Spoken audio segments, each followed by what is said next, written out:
국민들은 국회의원들과의 대담에서 격렬한 질의와 비판을 통해 분노를 숨기지 못했습니다.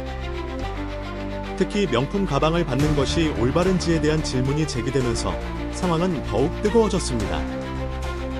이 질문에 직면한 정부 관료들은 서로를 바라보며 아무도 대답하지 못했고, 이는 현재 정부의 어두운 실상을 드러냈습니다.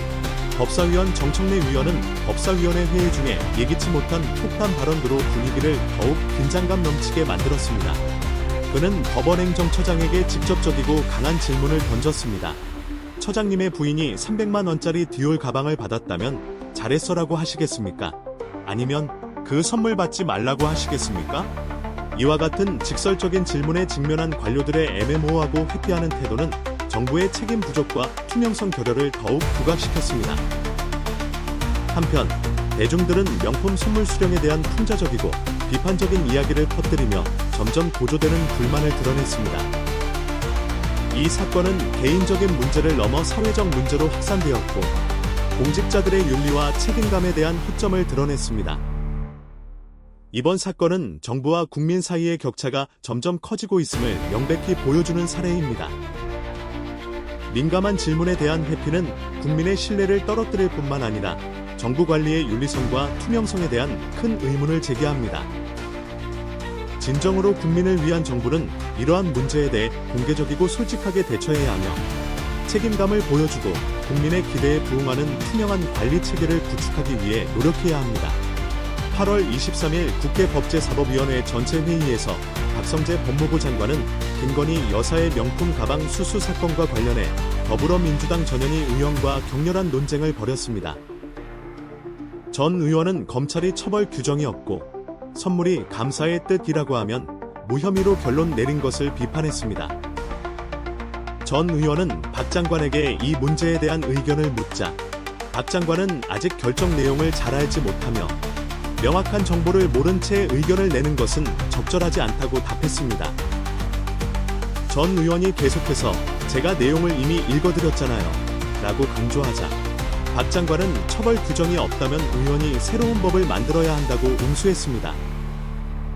이 논쟁은 박 장관이 법이 없다면 처벌할 수 없다는 입장을 고수하면서 곧바로 긴장감 넘치는 대화로 변했습니다. 그는 또한 여기 있는 누가 민원인으로부터 선물이나 뇌물을 받을 수 있습니까? 하지만 이제 검찰이 이를 우회할 수 있는 길을 열어줬다고 비꼬았습니다. 박 장관의 이러한 발언은 공직자들이 이제 배우자를 통해 고가의 선물을 받는 것이 가능하다고 언급하며 회의 분위기를 더욱 뜨겁게 만들었습니다. 전 의원은 이러한 행위를 막기 위해 명확한 규정을 제정해야 한다고 비판을 이어갔습니다. 이 사건은 정부가 윤리적이고 투명하게 민감한 문제를 처리하는 데 있어 애매모호함과 투명성 결여를 보여주는 중요한 사례로 꼽힙니다. 명확한 규정이 없으면 금품 수수와 같은 행위를 조장할 뿐만 아니라 법체계와 정부에 대한 국민의 신뢰를 약화시킬 수 있습니다. 이 이야기는 공공윤리를 유지하고 대중의 신뢰를 회복하기 위해 보다 투명하고 공정한 법적 체계를 구축해야 할 필요성을 다시 한번 강조합니다. 위원의 질문에 직면한 장관은 명확한 규정이 없으면 어떤 의견도 제시할 수 없다고 인정했습니다. 그는 공직자의 배우자가 명품 가방을 받았다면 신고하고 반납해야 한다고 강조하며 이것이 법에 명확히 규정되어야 한다고 말했습니다. 그러나 의원은 현행법이 이러한 경우를 처리하기에 충분하지 않다고 반박하며 장관이 새로운 법을 제정할 의지가 있는지 물었습니다. 장관은 자신의 입장을 고수하며 구체적인 규정이 없으면 처벌할 수 없다고 지적했습니다. 그는 또한 규정이 없으면 처리 과정이 매우 어렵고 공직자들이 이러한 법적 허점을 이용해 책임을 회피할 수 있다고 언급했습니다. 이 논쟁은 검찰의 결정이 명백히 편파적이라는 의원의 주장과 함께 긴장감 넘치는 대화로 이어졌습니다. 장관은 계속해서 자신의 입장을 방어하며 언론 보도에 따라 사건의 세부 사항을 잘 알지 못하고 더 철저한 검토가 필요하다고 주장했습니다. 그러나 의원은 이 답변을 받아들이지 않고 법무부 장관으로서 명확하고 단호한 입장을 취해야 한다고 강조했습니다. 이러한 맥락에서 논쟁은 정치적으로 민감한 수사에 대한 공적 자금 사용에 대한 의혹이 제기되면서 더욱 격화되었습니다.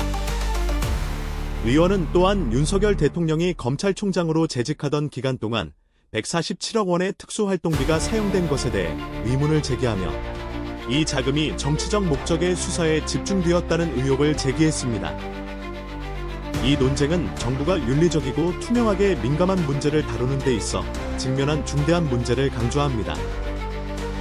규정이 불분명하고 명확하지 않을 때 권력 남용과 부패의 위험이 항상 존재합니다.